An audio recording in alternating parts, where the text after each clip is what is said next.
गोपियां बनना कितना कठिन है।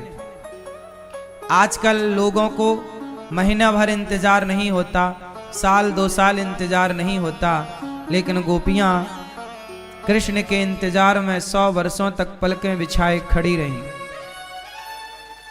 वो इंतजार गोपियों को इतना मजबूत कर दिया कि आज युगों युगों के बाद भी हम सब गोपियों की गाथा सुन रहे हैं। गोपियों की गाथा क्या है? गोपियों को क्यों याद किया जाता है? प्रेम के कारण। हम कृष्ण और गोपियों के प्रेम की याद करते हैं। जैसे गोपियां भगवान से प्रेम करती हैं ना, ऐसा ही प्रेम हमें करना चाहिए। भगवान कैसे मिलेंगे? कोई पूछे कि ईश्वर कैसे मिलते हैं, तो गोपियों की तरह प्रेम करोगे तो भगवान मिल जाएंगे। प्रेम को लिखकर नहीं बताया जा सकता था, प्रेम को कहकर के नहीं बताया जा सकता था, इसलिए प्रेम का उदाहरण बनने के लिए गोपियों ने ये लीला रची और गोपियां प्रेम के वशीभूत होकर, प्रेम में डूबकर कृष्ण के समीप रही। कैसा प्रेम करना चाहिए भगवान से? जैसे भरत जी ने किया। राम के लिए अयोध्या छोड़ी, राम के लिए सब छोड़कर केवल राम। ऐसे गोपियों ने केवल श्याम। एक राम के पीछे जगत छोड़ रहा है, एक श्याम के पीछे जगत छोड़ रही है। आप लोग एक बात समझ लीजिएगा कि भगवान को तब तक नहीं पाया जा सकता जब तक प्रबल प्रेम ना हो। एक होता है प्रेम जो कि आपके बेटे से है, पत्नी से है, माँ से है, पिता से है। हम सबके अंदर प्रेम तो है ही ना। माँ के लिए प्रेम, पिता के लिए प्रेम, बच्चों के लिए प्रेम, पत्नी और पति के लिए प्रेम होता ही है। इस संसार में भला प्रेम किसके पास नहीं है? सबके भीतर प्रेम है या नहीं? सबके भीतर प्रेम होता है, लेकिन भगवान प्रेम से नहीं, प्रबल प्रेम के पाले पड़कर प्रभु को नियम बदलते देखा। भक्त का मान टले न टले, भगवंत के मान को टलते देखा। भगवान प्रेम से, प्रबल प्रेम से मिलते हैं, प्रेम की पराकाष्ठा। अच्छा, एक बात मुझे आप लोग बताओ, आप लोग प्रेम करते हो कि नहीं? क्यों? बेटा से, बेटी से, परिवार से, संसार के लोगों से कितने लोग प्रेम करते हैं? बेटी, बेटा, परिवार से जो प्रेम करते हैं संसार से, वो हाथ उठा के बताएं। प्रेम करते हो? क्यों? आप प्रेम किससे करते हो? परिवार से। ये बताओ, आप प्रेम करते हो परिवार से, तो आप क्यों प्रेम करते हो? उसके पीछे की वजह क्या है? आपका क्या स्वार्थ है आपके प्रेम में? बताओ, पूछ रहे हैं। आप बेटे से क्यों प्रेम करते हो? स्वार्थ है या बिना स्वार्थ के? बोलो बोलो। हैं? आप लोग भी ना अपने बेटे से प्रेम करते हो ना, तो फोकट में नहीं करते, स्वार्थ से करते हो। स्वार्थ होता है कि हमारा बेटा बुढ़ापे में हमारा सहयोग करेगा, पैसे कमा कमा के देगा, हमारी इज्जत करेगा। तुम्हारी इज्जत ना करे तो तुम अपने बेटे को गालियां देने लग जाते हो, फिर कहां चला जाता है प्रेम? इसका मतलब यह है कि तुम्हारा जो प्रेम है वो प्रेम नहीं है, केवल स्वार्थ है। बेटा से, बेटी से, बेटी जब तक बात माने, बेटा जब तक बात माने तो माँ बाप बड़ा स्नेह करते, बड़ा प्रेम। और बेटा नालायक हो जाए, जरा आंख दिखाने लग जाए, तो फिर कहां चला जाता है प्रेम? इसका मतलब यह हुआ कि संसार के लोगों से कभी प्रेम हो ही नहीं सकता। संसार के लोगों से स्वार्थ होता है बस। उस स्वार्थ के दुनिया को आप प्रेम समझ लेते हैं। अच्छा सुनो, बच्चों का भी स्वार्थ होता है माँ बाप से, वो भी प्रेम नहीं करते माँ बाप से।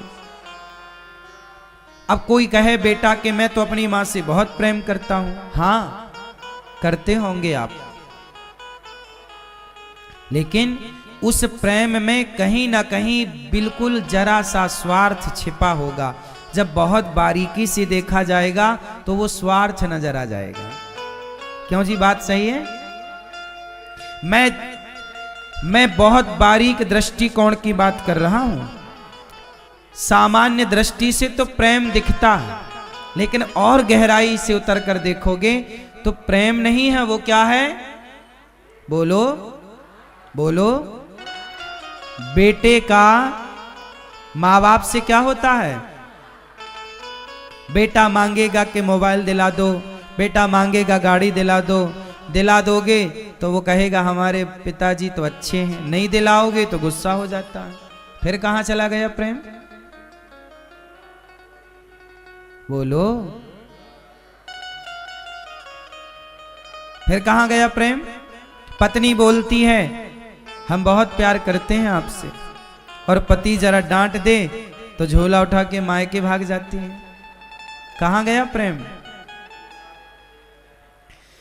तुम्हारा प्रेम नहीं है मेरा पति मेरी बात मानता रहे, मेरा पति मेरे लिए कमा कमा के लाता रहे, तब तो मेरा पति अच्छा है। और मेरा पति मुझे पैसा नहीं देता, मेरा पति मेरी बात नहीं मानता, अरे हमारा पति अच्छा नहीं है, हम मायके जा रहे हैं। पति पुरुष का भी स्त्री से प्रेम नहीं, स्वार्थ होता है। और स्त्री का भी पति से प्रेम नहीं, क्या होता है? देखो, सामान्य दृष्टिकोण से देखोगे तो प्रेम ही दिखेगा, लेकिन मैं जिस दृष्टि की बात कर रहा हूं, बिल्कुल गहरी बात, वहां झांक कर देखोगे, जैसे आंखों से कभी बैक्टीरिया नजर नहीं आता, लेकिन माइक्रोस्कोप से बैक्टीरिया दिखता है, उसी तरह मैं उस माइक्रोस्कोप की दृष्टिकोण की बात कर रहा हूं कि यदि उस गहराई की दृष्टि से देखोगे तो पत्नी का भी तुम्हें स्वार्थ नजर आ जाएगा, पति का भी आएगा। अच्छा बताओ, आप तो रहते हो गृहस्थ में, बताओ पति पत्नी का प्रेम होता है कि स्वार्थ? बताओ, आपका अनुभव बताओ, क्या है? प्रेम होता है? हैं? क्यों मेरी मां? प्रेम है या स्वार्थ है? बोलो, क्या है? पुरुष डांट देता है, जब पुरुष आपको हार देता है, साड़ी लाकर देता है, प्रेम करता है, तब आप खुश रहती हो। और वही आदमी कभी डांट दे तो तुम गुस्सा होके भाग जाती हो। मतलब ये तो स्वार्थ हो गया ना, कि आप हमें बस खुश रखिए, आप हमें जरा दुख ना दीजिए। हम आपके सुख के साथी तो हैं, इसका मतलब तो यही हुआ ना कि वो आपके केवल सुख के साथी हैं, दुख के साथी नहीं। लेकिन प्रेम की परिभाषा कुछ अलग है, इसलिए कहता हूं कि जो प्रेम शब्द है, ये प्रेम पत्नी के लिए, पति के लिए, परिवार के लिए है ही नहीं। पत्नी, पति, बेटा, बेटी, ये जितने भी रिश्ते हैं, माता पिता, बहन भाई, ये सारे रिश्ते जो है ना, इन रिश्तों में स्वार्थ है। आजकल लोग दोस्त भी बनाते हैं कि हम तुम्हारे काम आएंगे तो तुम हमारे काम आ जाना, ये भी तो एक स्वार्थ है।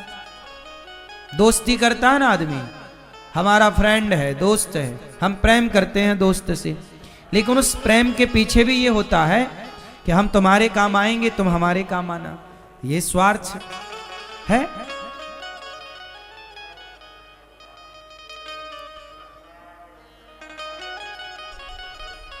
स्त्री जवान होती है, पुरुष का ज्यादा प्रेम उमड़ता है। स्त्री थोड़ा बूढ़ी सी हो जाती है तो प्रेम कम सा हो जाता है। बोलो हाँ कि ना? ऐसे ही है। इसका मतलब ये हुआ, आजकल लड़के लड़कियां शादी करते हैं ना, तो पहले एक दूसरे की फोटो देखते हैं, सुंदर है कि नहीं, इसकी आंख कैसी है, इसके गाल कैसे हैं, इसका शरीर कैसा है। तो जो शादी आप लोग करते हो, वो शादी लड़की से थोड़ी करते हो, लड़की की सुंदरता से करते हो। सबको सुंदर लड़की चाहिए। आजकल लड़के लोग शादी करने के पहले क्या देखते हैं? लड़की कैसी हो? बोलो बोलो, सुंदर हो। लड़का कैसा हो? सुंदर हो। इसका मतलब ये है कि कोई आपसे प्यार क्यों करेगा?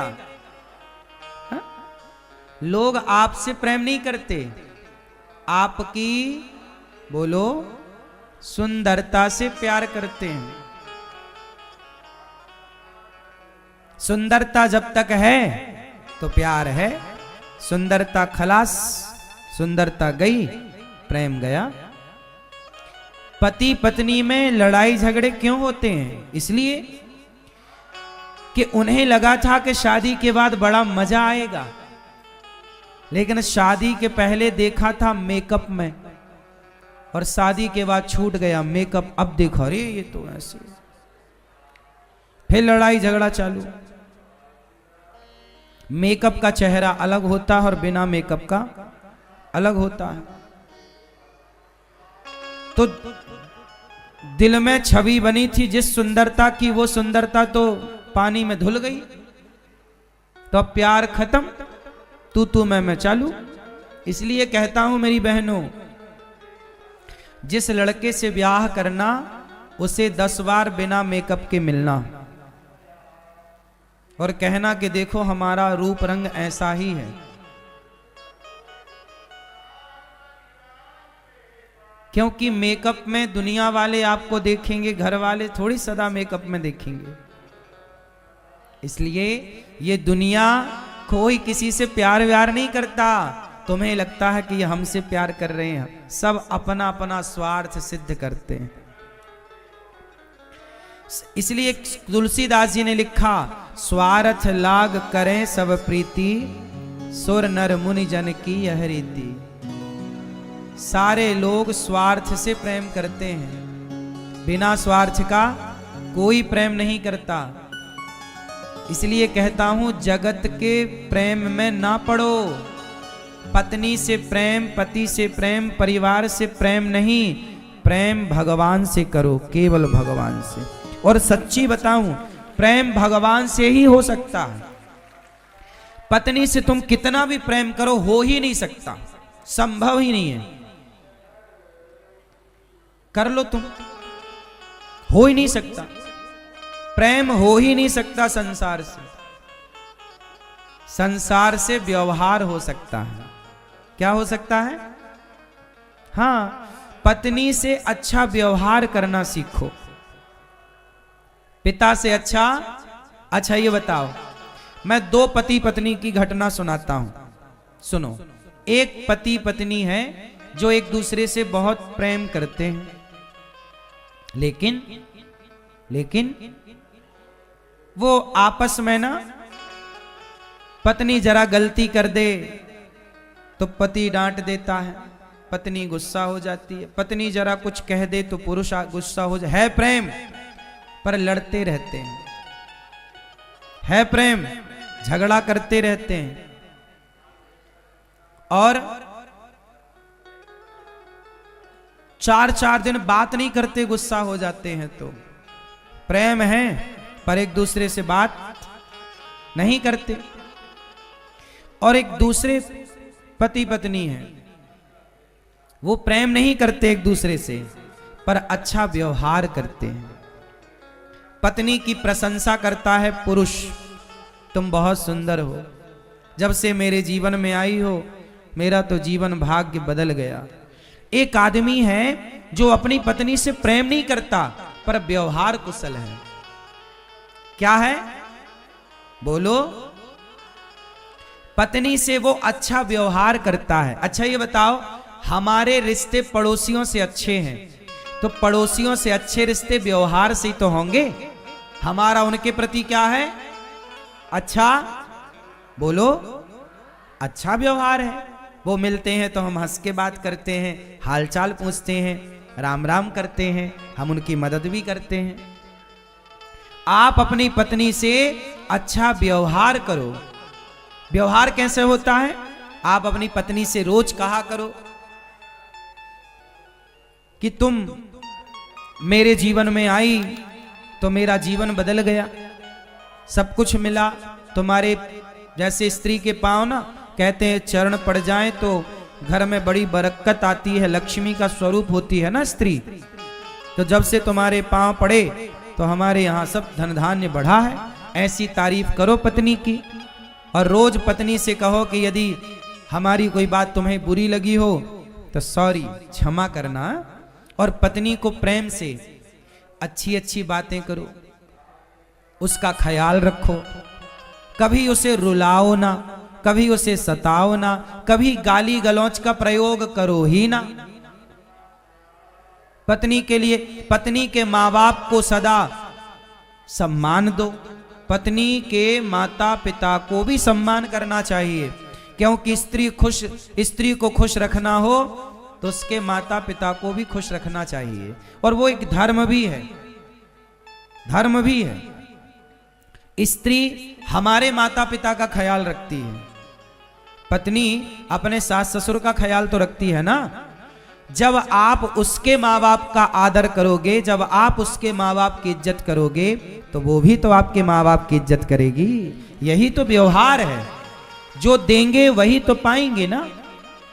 तो पत्नी के साथ अच्छा व्यवहार, हम उसके माँ बाप का ख्याल रखें, वो हमारे माँ बाप का ख्याल रखें। हम उसकी तारीफ करें, वो हमारी तारीफ करे। हम उसकी सुने, वो हमारी सुने, है ना। वो हमारी भावनाओं को समझे, हम उसकी भावनाओं को समझें। वो हमारी आंखों में आंसू ना आने दे, हम उसकी आंखों में आंसू ना आने दें। अब बताओ, ये है व्यवहार। यहां कहीं प्रेम, यहां कहीं प्रेम बिल्कुल नहीं है। लेकिन अच्छा क्या है? व्यवहार। अब बताओ कि रिश्तों में क्या चाहिए? चलाना हो तो क्या चाहिए? हाँ, अब तुम प्रेम तो करते हो पर लड़ाई करते रहते हो, एक दूसरे की तारीफ भी नहीं करते। इसलिए प्रेम नहीं, व्यवहार कुशल बनो। प्रेम करना है, जगत से कर ही ना पाओगे।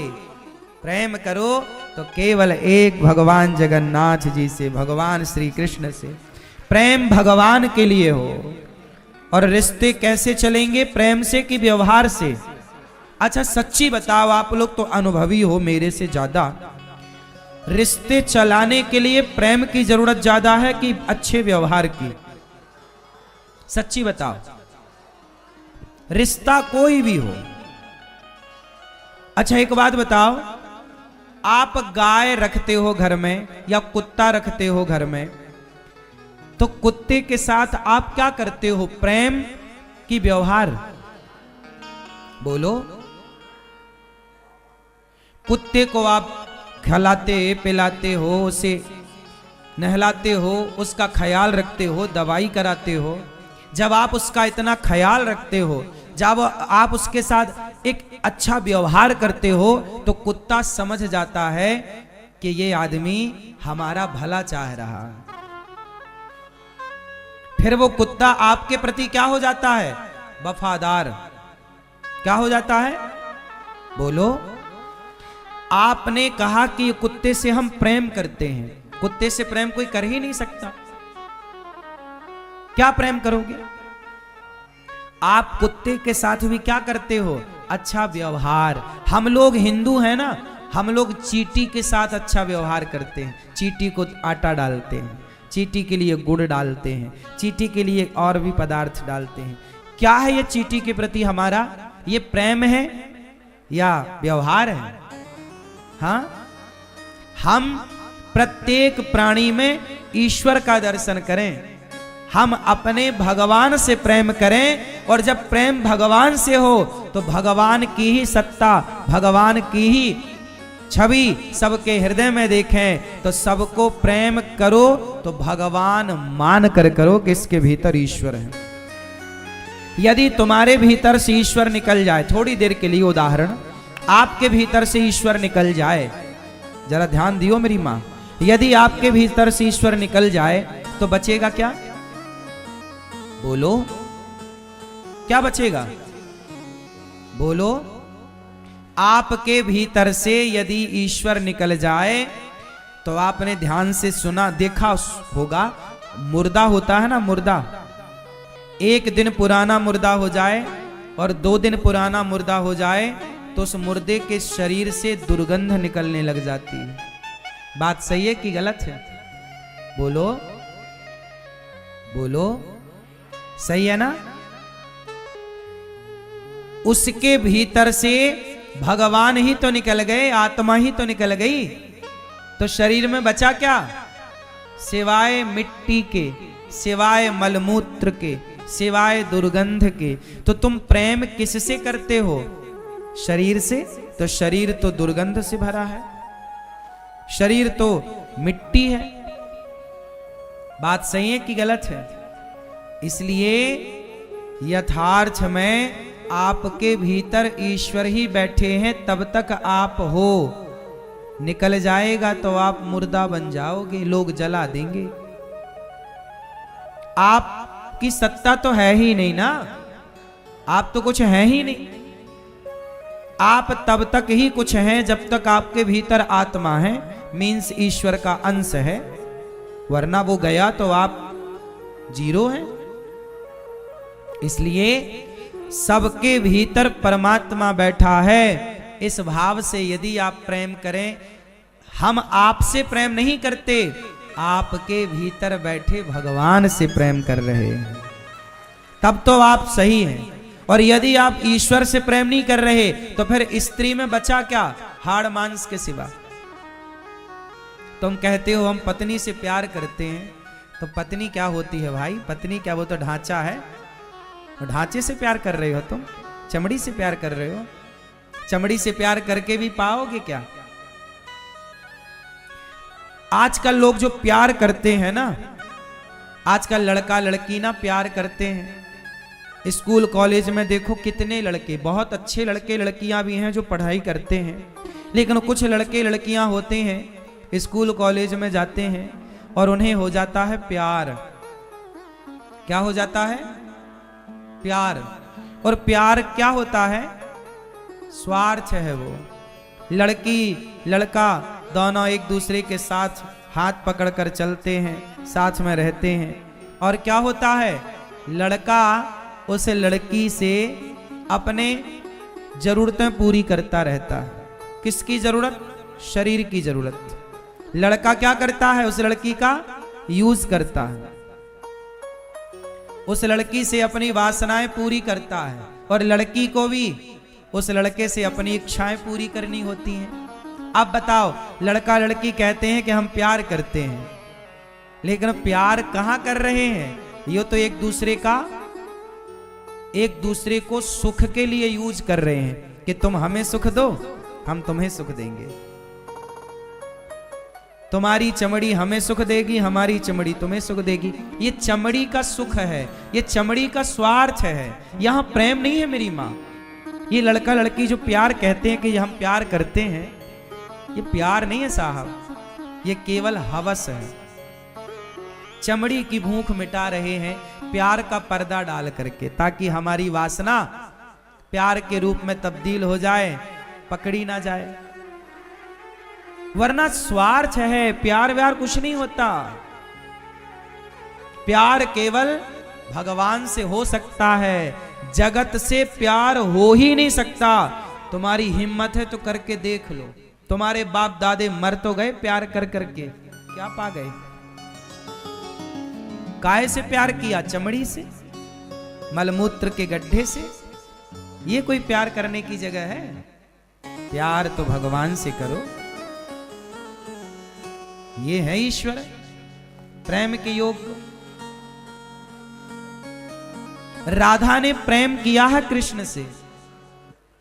कोई प्यार, आजकल के लड़का लड़की कहते हैं हम भी राधा कृष्ण की तरफ प्यार करते हैं। भाई तुम्हारे प्यार में वासना है, तुम्हारे प्यार में स्वार्थ है। राधा और कृष्ण का प्यार निस्वार्थ था, वो भक्त और भगवान का प्यार था। इसलिए वो प्यार और ये प्यार कोई तालमेल ही नहीं है, कोई तुलना ही नहीं है।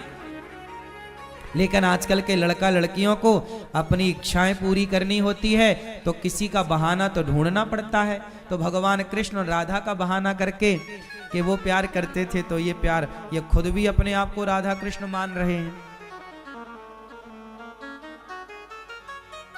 आजकल प्यार व्यार कहीं नहीं है साहब, सब जगह वासना है और स्वार्थ है। लेकिन अब समझाए कौन और समझे कौन? इसलिए कहता हूं, पत्नी पति बेटा बेटी इनसे अच्छा व्यवहार करना है। क्या करना है? अच्छा, जैसे आप लोग यहां आए, हमने आपके साथ क्या किया? अच्छा व्यवहार। आप बैठे हैं, आपको अच्छी बातें कह रहे हैं, हम आपके साथ अच्छा व्यवहार करें, हम आपके गाल में थप्पड़ ना मारें, हम आपको गाली ना दें, हम आपका अपमान ना करें, प्यार की बातें करें, मीठी बातें बोलें, अच्छा कहें, अच्छा सुने। पत्नी क्या चाहती है? अच्छी बातें। बेटे को आप पढ़ाओ लिखाओ, अच्छे संस्कार दो। पढ़ाओगे लिखाओगे, अच्छे संस्कार दोगे, शादी ब्याह होगी, तुम्हें छोड़कर जाना उसकी मजबूरी हो जाएगी। आज के जमाने में काम धाम करने, कमाने धमाने घर से बाहर जाना ही पड़ता है। तो बच्चे अपने आप पत्नी को लेके चले जाते हैं, माँ बाप फिर अकेले के अकेले रह जाते हैं। पैदा किया था बच्चे कि बुढ़ापे में सहारा बनेंगे, पर बच्चे तो कहीं, कोई अमेरिका चला जाता है बच्चा, कोई दिल्ली चला जाता है बच्चा, दूर चले जाते हैं, तुम बुढ़ा बुढ़ी अकेले रह जाते हो। यही जीवन है साहब, ये आज की नहीं है, ये घटनाक्रम करोड़ों वर्षों से यही चला रहा है। तुम्हारी इच्छाएं इतनी, स्वार्थ इतना हो जाता है, माँ बाप रोते क्यों हैं? स्वार्थ के कारण, मेरा बेटा सेवा नहीं करता, मेरा बेटा सेवा नहीं करता। सेवा स्वार्थ है। ये बेटे का धर्म है कि वो तुम्हारी सेवा करे, तुम्हारा ख्याल रखे, पर तुम बेटे के भरोसे रहो क्यों? मुझे ये तो बताओ। एक बात बताओ, बेटे के भरोसे रहना चाहिए? आजकल के माँ बाप बच्चा पैदा इसलिए करते हैं कि मेरा बेटा साथ देगा, मेरा बेटा सहारा बनेगा। तुम्हें बेटे पे भरोसा है कि बेटा साथ देगा, पर तुम्हें भगवान पर भरोसा नहीं है कि भगवान साथ देंगे। अरे जितना भरोसा तुमने बेटों पे किया कि बेटा साथ देगा, इतना भरोसा भगवान पे करते तो भगवान जरूर साथ देते। बेटा तो साथ दिया नहीं, लुगाई लेके फरार हो गया। तुम्हें भरोसा ही बेटों पर है, भगवान पर है ही नहीं, तो तुम्हें रोना पड़ता है। फिर हम क्या करें? औलाद के पीछे तुम ही तो पागल हो, तो रो। फिर प्रेम करते नहीं भगवान से। संसार में इतने आसक्त हो गए हो आप लोग कि पूछो मत, छूटता नहीं है तुमसे। बिल्कुल बूढ़ा होगा, 2-4 दिन बाद मरने वाला होगा, उसके अंदर भी अभी ना जाने कितनी इच्छाएं हैं। मरते मरते भी व्यक्ति मुक्त नहीं हो पा रहा है इच्छाओं से, स्वार्थ से। 90 साल का बूढ़ा भी बेटा बेटा कर रहा है, राम राम नहीं बोल रहा है। गुरुजी बेटा साथ नहीं देता। अरे अब बेटे के साथ की तुम्हें जरूरत ही नहीं है, अब तो भगवान के साथ की जरूरत है। ये तुम्हारी दुर्दशा क्यों हो रही है? आज पूरे भारत में, पूरी दुनिया में सबसे ज्यादा दुर्दशा बूढ़े लोगों की है, बुढ़ापे में। क्यों? इसका भी कारण कौन है? जिम्मेदार कौन? आप खुद जरूरत से ज्यादा जो तुम प्यार मोहब्बत करते हो बच्चों से, यही तुम्हें दुख देती है। इसलिए बेटे से व्यवहार करो, प्यार ना कर लेना। प्यार करोगे तो रोना पड़ेगा। बेटा, मैं बेटे को पढ़ाऊं लिखाऊं योग्य बनाऊं, भैया तू अपना कमा अपना खा, मैं भगवान का चिंतन करूं। तू मेरी क्या सेवा करेगा, तू मेरा ख्याल क्या रखेगा? बेटा, मेरा ख्याल रखने वाला तो मेरा भगवान है। मेरा फर्ज था तुझे पढ़ाना लिखाना योग्य बनाना, मेरा आशीर्वाद है, तू तरक्की कर। मैं बेटे को आशीर्वाद देता हूं तरक्की कर, पर मैं बेटे के पीछे पतंग की पूंछ बनकर नहीं चलना चाहता। मेरे से ना होगा ये सब। तुम चलते हो बेटा बेटा बेटा, तुम्हें बेटों पर भरोसा है, हमें भगवान पर भरोसा है। अंतर है ना दोनों बातों में। आजकल के माँ बाप को किस पर भरोसा है? बच्चों पर। कितना भी भरोसा कर लो, वो बुढ़ापे में तुम्हें छोड़ेंगे छोड़ेंगे छोड़ेंगे, लिख लो माथे पर।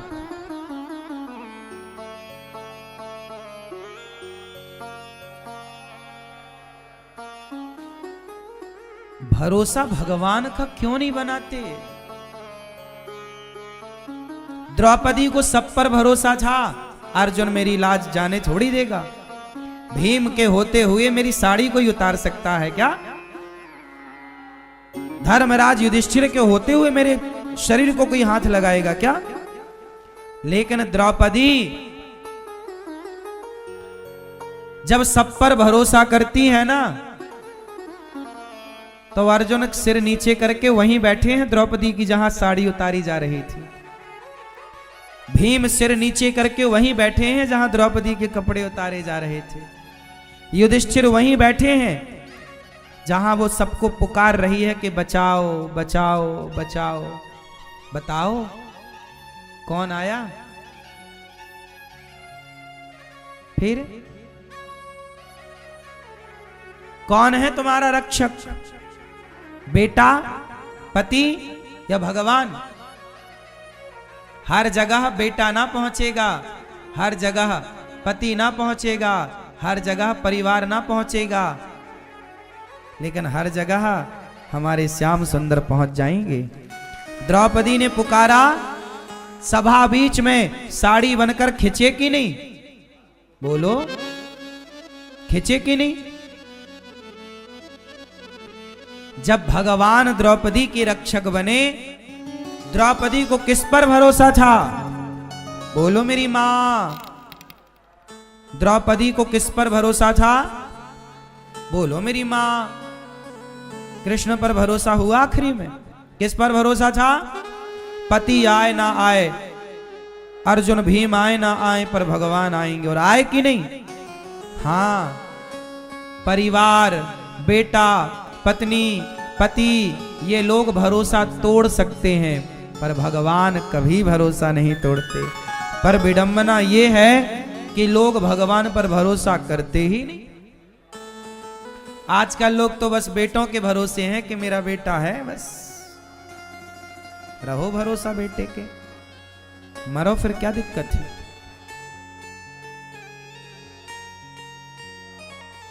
समर्पण नहीं होता तुम्हारा, समर्पण। और जब तक विभीषण ने समर्पण नहीं किया, रावण के यहां था विभीषण, लात मारा रावण ने, दौड़कर विभीषण आए, और जब राम के चरणों में आत्मसमर्पण किया तो राम ने विभीषण को लंका का राजा बना दिया। यह है समर्पण। तुम्हें भगवान पर भरोसा कब हुआ है यार, ये बताओ। तुम्हें केवल बेटों पे भरोसा है, बेटी पे। महिलाओं को बेटियों पे बड़ा भरोसा रहता है।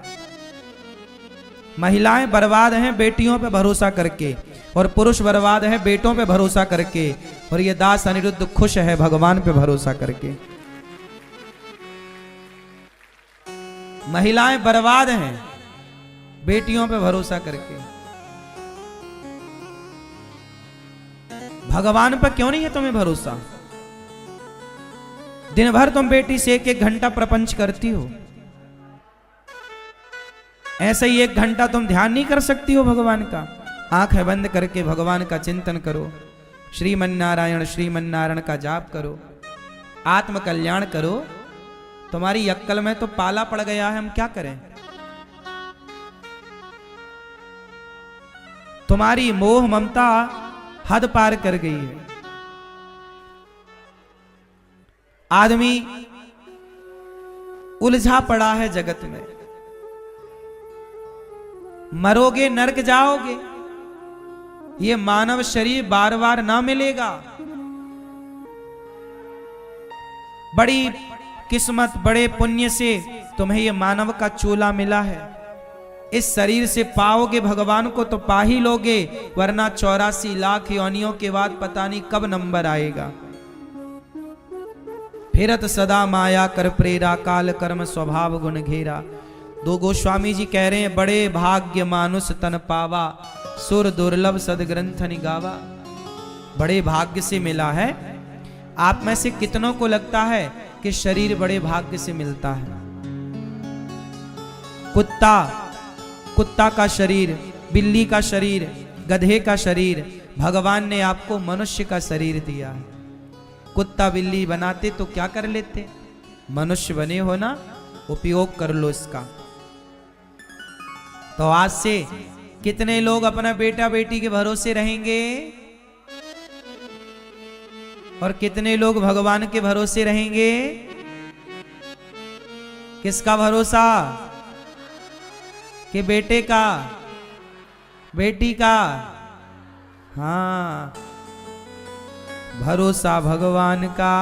एक भरोसे एक बल, एक आस विश्वास, एक राम घन श्याम हित, चातक तुलसीदास। एक भरोसा भगवान के। गोपियां भगवान से बहुत प्रेम करती हैं। इतना प्रेम हुआ, इतना प्रेम कि गोपियों के प्रेम के कारण भगवान प्रकट हो गए और उद्धव जी ने भगवान का दर्शन किया। गोपियों से भगवान अलग नहीं थे। उद्धव जैसे ज्ञानियों को समझाना था कि भगवान को पाना है तो ज्ञान से नहीं, गोपियों की तरह प्रेम से पाया जा सकता है। और प्रेम में इतनी ताकत है कि जब चाहे खड़ा कर ले भगवान को। गोपियों ने भगवान से प्रेम किया है। प्रेम भगवान से करना है। संसार से क्या करोगे? बोलो बोलो बोलो। अच्छा व्यवहार। पत्नी के साथ अच्छा व्यवहार करो, पति के साथ बहुत अच्छा व्यवहार करो, बेटा के साथ बहुत अच्छा, माँ बाप के साथ बहुत अच्छा। माँ बाप क्या बोलते हैं? हमारा बेटा हमारे साथ अच्छा व्यवहार नहीं करता। माँ बाप ये थोड़ी बोलते हैं कि बेटा हमसे प्रेम नहीं करता। अरे माँ बाप को भी अच्छे व्यवहार की आवश्यकता पड़ती है कि बेटा मेरा पानी देना सम्मान से, रोटी देना सम्मान से, बात मानना माँ बाप की आदर से, यही तो अच्छा व्यवहार है। राम जी कैकेयी मां से प्रेम करते हैं कि नहीं करते अलग विषय है, लेकिन राम जी एक अच्छे व्यवहारिक बेटे हैं कि नहीं? राम जी ने मां ने कहा वनवास जाना है, तुरंत मां की आज्ञा शिरोधार्य करी और राम ने मां बाप की आज्ञा का उल्लंघन कभी नहीं किया। यही एक व्यवहार कुशलता है कि हम आपकी आज्ञा का उल्लंघन ना करें। यही व्यवहार कुशलता है। अब बेटा बाप की मानता नहीं और बात करे कि जी हम बहुत प्रेम करते हैं। आजकल का प्रेम ना मरने के बाद दिखता है। फोटो में बाप जिंदा होता है ना, बेटा ठीक बात नहीं करता। मर जाए बाप तो फोटो को लोग माल्यार्पण करते हैं, फोटो को लोग बैठ करके देखते हैं, फोटो को सीने से लगा के कुछ लोग रोते हैं। ठीक है, लेकिन ये सब करने की जरूरत बिल्कुल नहीं है। जीते जी बाप का सम्मान करो। तो संसार से क्या करोगे आप लोग? बहुत अच्छा वाला, हाँ। और भगवान से करोगे प्यार, भगवान से होगा प्यार, संसार से होगा व्यवहार। बात बन गई। दिमाग में रखोगे संसार को, दिल में रखोगे भगवान को। दिल में किसे रखोगे? अभी आपका दिल कहाँ था? संसार में। दिल पति को दिया था कि नहीं? दिया हो तो आज शाम को वापस ले लेना। अपने पति से, अपनी पत्नी से दिल विल वापस ले लो, कहीं दिल को तोड़ ना दें लोग। अच्छा, लोग कहते हैं दिल मेरा तोड़ दिया उसने, पता नहीं किसने, बुरा क्यों मानूं। आजकल दिल लोग क्या करते हैं? आपका दिल लेते हैं और सच्ची बताना, पति पत्नी बेटा बेटी दिल तोड़ते हैं कि नहीं? परिवार दिल तोड़ता है कि नहीं? यार दोस्त दिल तोड़ते हैं कि नहीं? सच्ची बताओ। तोड़ते हैं। सब लोग दिल लेंगे और तोड़ देंगे, इसलिए दिल उन्हें दो ही मत जो तोड़ दें। हमारे भगवान को दिल दो, वो कभी नहीं तोड़ेंगे आपका दिल। तो दिल किसे देंगे? भगवान को दिल देंगे। और संसार को क्या देंगे? दिल से याद करेंगे भगवान को, दिल लगाएंगे भगवान में, और दिमाग से चलाएंगे परिवार। कहां से चलाएंगे परिवार? व्यापार दिल से चलता है कि दिमाग से? बोलो। दिमागदार ही तो व्यापार कर रहा है, दिल वाला क्या करेगा? दिल वाला तो रोगी हो जाता है। मैं हूं प्रेम रोगी मेरी, वो दवाई मांगता रहता है। दवा तो कराओ, दवाई मांगे जा रहा है। इसलिए दिल विल के चक्कर में ना पड़ना, ये दिल बड़ा कमजोर होता है। इस दिल की रक्षा कोई कर सकता है तो केवल गिरधर गोपाल। मेरे तो गिरधर गोपाल, दूसरों ना। हाँ, परिवार यहां दिमाग में हो, व्यापार में दिमाग चलता है। ऐसे जैसे व्यापार चलाने के लिए दिमाग लगाते हो ना, परिवार चलाने के लिए भी दिमाग लगाओ। खूब चलेगा नहीं, दौड़ेगा। क्यों मैया? आपका पति रोज आपको आई लव यू कहे तो आप नाचोगी? ये है व्यवहार। रोज अपनी पत्नी को 2 आई लव यू कहो, एक सवेरे एक शाम। दादाजी आप कहते हो? पत्नी है आपकी, ठंडी में तुम सिकुड़े जा रहे हो। पत्नी कहाँ है? आई लव यू कहते हो? नहीं, आज से 2 आई लव यू देना है। 2 आई लव यू मुंह पे मारो, ले रख। सवेरे आई लव यू और शाम को भी आई लव यू।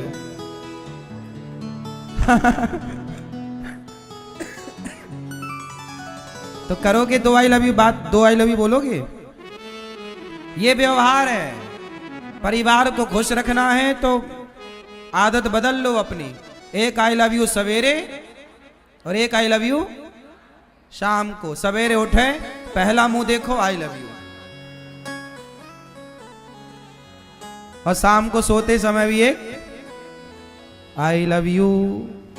तो मैया आप भी अपने पति को रोज 2 आई लव यू फेंक के मारो, ले।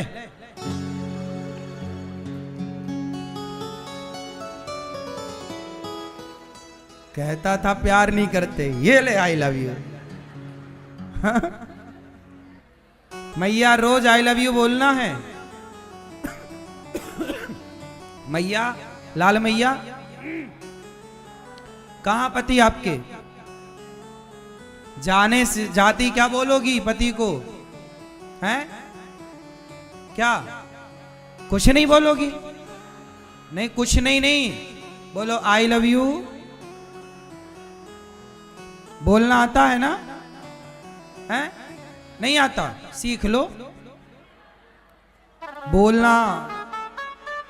रिश्ते चलाना है तो जैसे चलते हैं जैसा समय, जैसी हवा चलती है ना, वैसी काम करना चाहिए। तो पत्नी रोज आई लव यू 2 कहो आप, पति भी 2 कहे।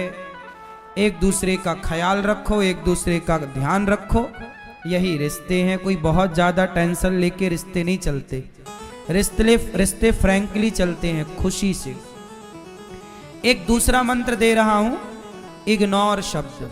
बोलो इग्नोर, बोलो इग्नोर।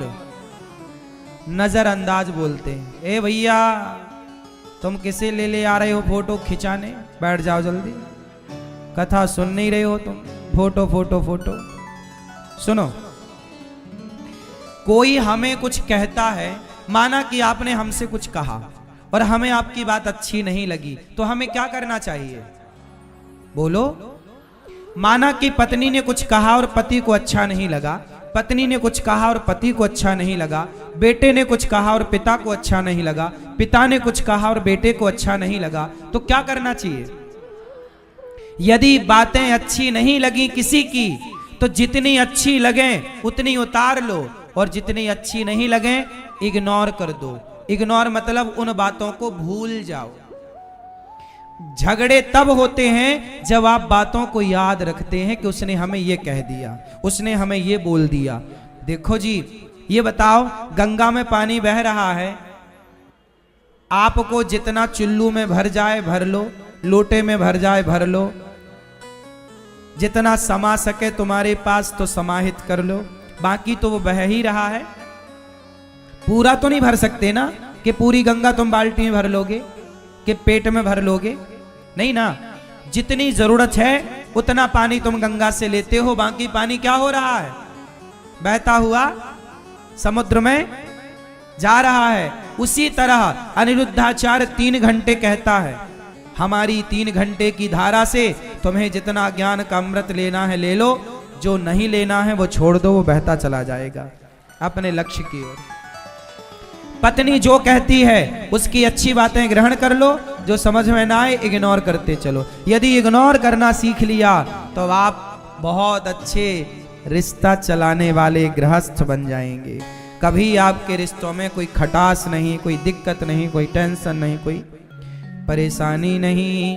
गोपियों के प्रेम के आगे उद्धव जी नतमस्तक हो गए, चरणों में गिर पड़े। भगवान ने कृपा की, उद्धव जी को हृदय में दर्शन कराया। भगवान कृष्ण का विवाह हुआ रुक्मणी जी से। पुत्र हुए प्रद्युम्न, उनके पुत्र हुए अनिरुद्ध। भगवान के टोटल विवाह भय 16,100। पहला विवाह रुक्मणी जी से, दूसरा विवाह जामवंत की बेटी जाम्बवती से, तीसरा विवाह सत्यभामा से, चौथा विवाह यमुना जी से। ये जो यमुना जी है ना संगम में, ये यमुना जी भगवान कृष्ण की कौन है? बोलो, पत्नी। ये कौन है भगवान की? हाँ। और गंगा जी कौन है? भगवान के चरणों की दासी। गंगा मैया दासी हैं, यमुना मैया पत्नी है। पर भगवान की पत्नी मतलब माता यमुना जी ने गंगा को अपने हृदय से लगाकर और गंगा का मान बढ़ा दिया, और गंगा मैया जगत पूज्य हो गई। तो यमुना मैया जिसे हृदय से लगा लें, भगवान जिसे हृदय से लगा लें, वो दासी ही क्यों ना हो, उसका मान महारानी से ज्यादा हो जाता है। ये भगवान सबको मान देते हैं, भगवान सबको मान। अब जैसे हनुमान जी हैं, कौन जानता था हनुमान जी को? यदि हनुमान जी को राम जी लंका ना भेजते, अंगूठी ना देते अपनी उतार के, तो हनुमान जी को कोई जानता? सच्चाई तो ये है कि हनुमान जी को लोग जाने, इसलिए राम ने अपनी अंगूठी उतार के हनुमान जी को दी। भगवान स्वयं चाहते हैं कि मेरे भक्त का मान, बोलो, मेरे भक्त का मान बढ़े। भगवान स्वयं अपने को पीछे रखते हैं और अपने भक्तों को आगे रखते हैं। इसलिए कहता हूं हमारे भगवान बड़े क्यों हैं? क्योंकि वो बड़ा बनाते हैं। अच्छा, यहां संगम में आपने एक चीज देखी होगी, जो गंगा और यमुना का मिलन हो रहा है, तो गंगा जा रही है इस तरफ से और यमुना बिल्कुल सीधी ही जा रही है। आगे यदि धारा देखी जाए तो यमुना जी में गंगा मिल रही है कि गंगा में यमुना मिल रही है? बताओ, यहां संगम में आपने किस में किसको मिलते देखा है? गंगा में यमुना मिल रही है कि यमुना में गंगा? बोलो, कौन मिल रहा है? और नियम क्या है?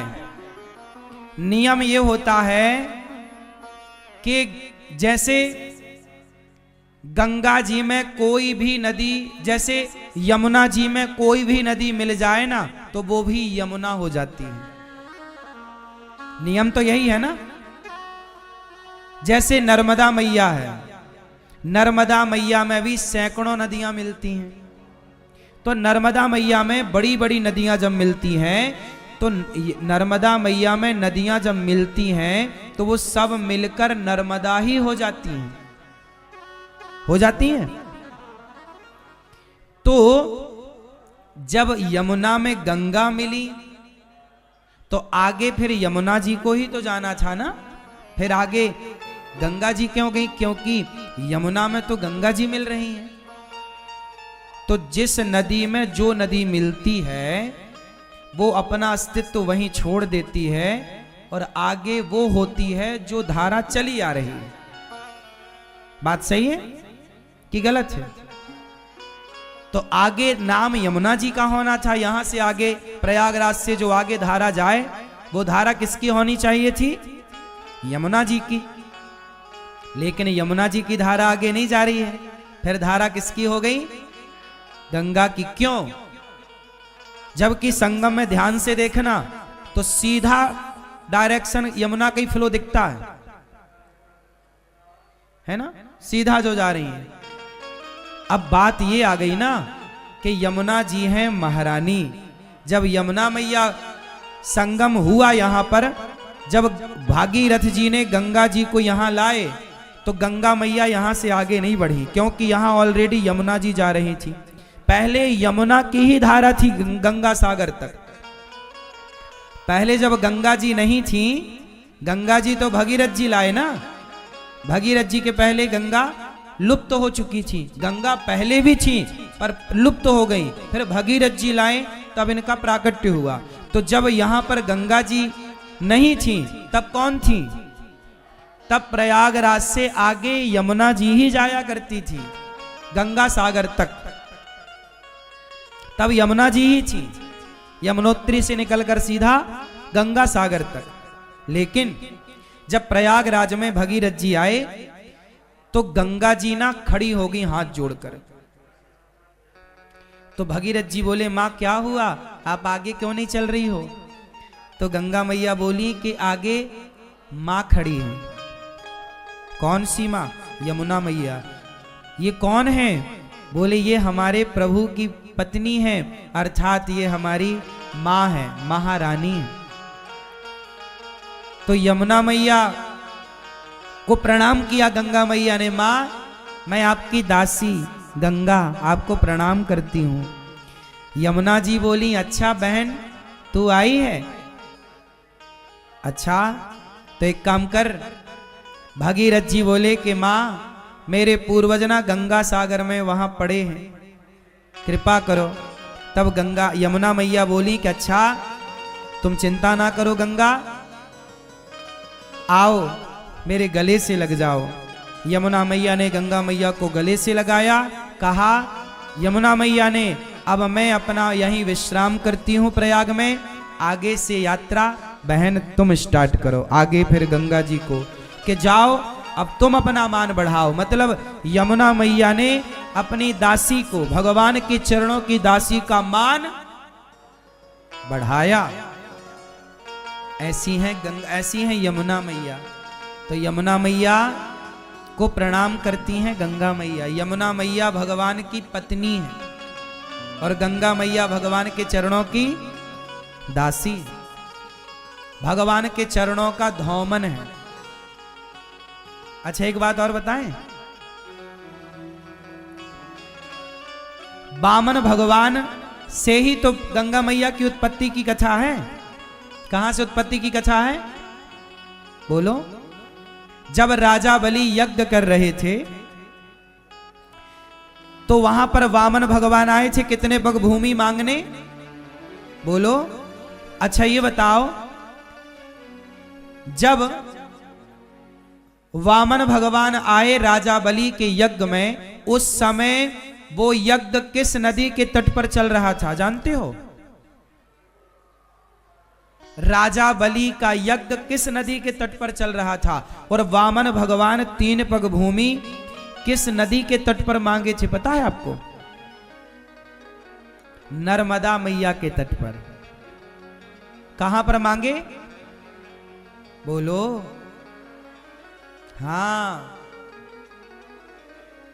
नर्मदा मैया के तट पर राजा बलि का यज्ञ हो रहा था। और राजा बलि के यज्ञ में वामन भगवान आए। पहले पग में पाताल नापा, दूसरे पग में जब सत्यलोक नापा तो कहा जाता है कि ब्रह्मा जी ने अपने कमंडल में जल भरा। कहां का जल भरा? नर्मदा जी का। कहां का जल भरा? नर्मदा जी का जल भरा।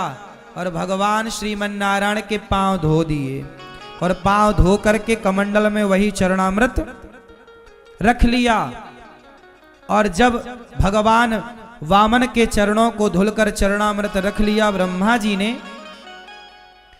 और जब भगीरथ ने तपस्या की तो कमंडल का वही जल छोड़ा, तो वही गंगोत्री से निकल करके जो चली वही गंगा सागर पहुंची। वही गंगा है, वही गंगा है।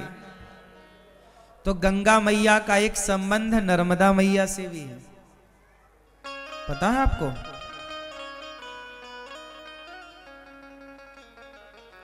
तो ये नर्मदा मैया, गंगा मैया, यमुना मैया, गंगा चा यमुना चैव गोदावरी सरस्वती नर्मदा सिंधु कावेरी, ये हमारी जो नदियां हैं, ये सभी नदियां सभी माँ भगवती हैं। और सभी को प्रणाम करना चाहिए, सभी का सम्मान करना चाहिए। सबकी अलग अलग कथा है, सबकी अलग अलग उत्पत्ति है, सबके अलग अलग उत्पत्ति का कारण है।